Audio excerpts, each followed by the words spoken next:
une mise au service de la République et de ses valeurs. Et dans une période où parfois on a tendance à s'inquiéter, à juste titre, de la fréquentation de l'extrémisme,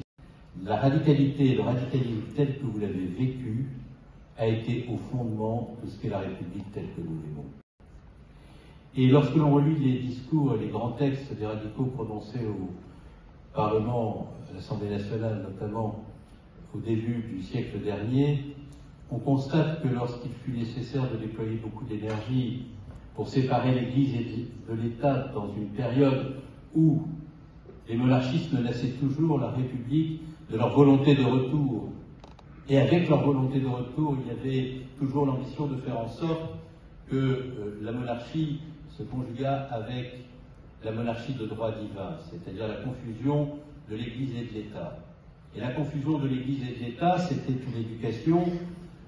qui donnait à la religion une place prépondérante. C'était la difficulté d'arriver à l'école pour y apprendre ce que les Lumières nous avaient enseigné, de rationalité, d'amour du progrès, de la science. Entrer à l'école, lorsque l'école se confondait avec l'enseignement du catholicisme,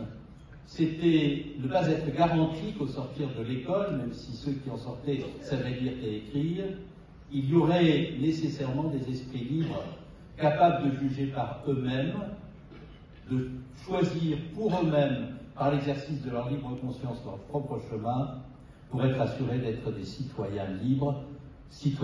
dont la démocratie précisément avait grand besoin au moment où elle s'instaurait en se confondant avec la République. Alors la laïcité, il fallait des combats radicaux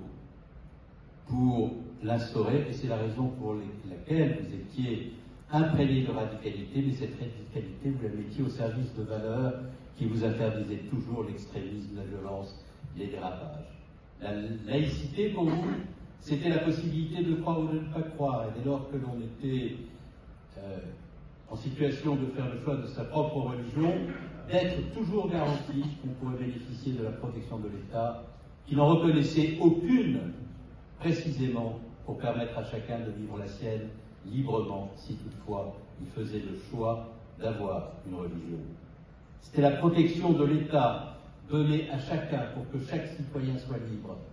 C'était la possibilité aussi d'affirmer, et Carole l'a dit tout à l'heure à juste titre, la prééminence toujours de la loi de la République sur toute autre forme de loi qu'on aurait pu imposer à ses citoyens et qui aurait été de nature à remettre en cause sa liberté.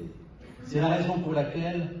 la République vous doit, dans ses principes, dans ses valeurs, la laïcité, la liberté, la concorde, mais aussi l'égalité, lorsque vous avez décidé de mettre sur les fonds baptismaux de la République l'école comme le lieu où chacun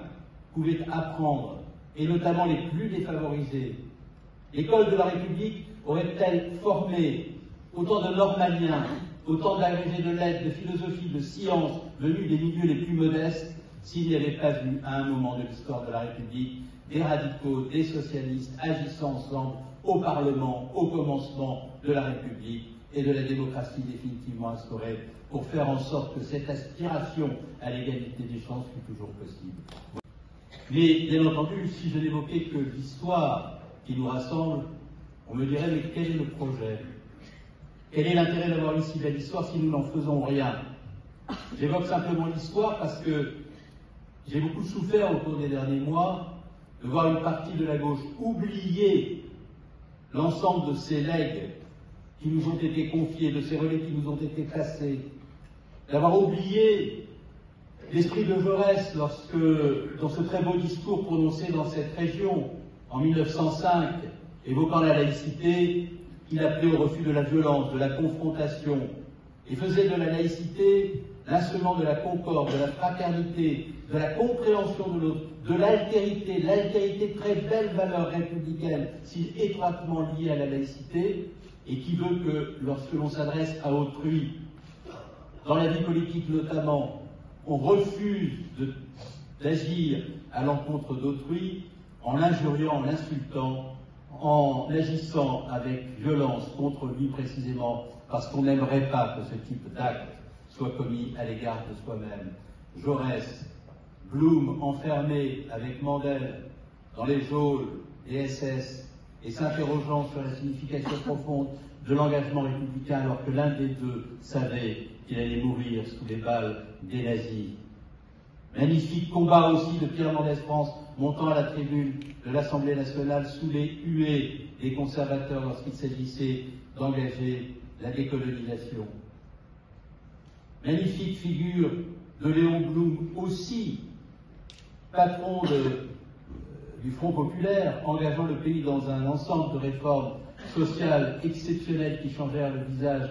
du pays, et contre lequel on organisait des manifestations nombreuses au motif qu'il était un juriste fin, trop élégant,